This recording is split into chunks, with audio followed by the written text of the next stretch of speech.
రేపు ఈ రోజు కూర ఏం తెచ్చా? Chicken, mutton, prawns, pizza.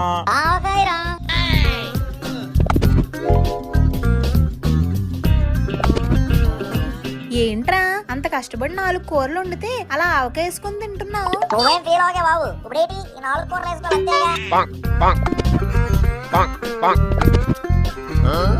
ఇదిగో బాబు, కొబ్బరి పచ్చడి, అల్లం పచ్చడి 2 వేసాను. ఒకే పచ్చలేదా? మంచి కూడా ఉంటే బాగుంటది.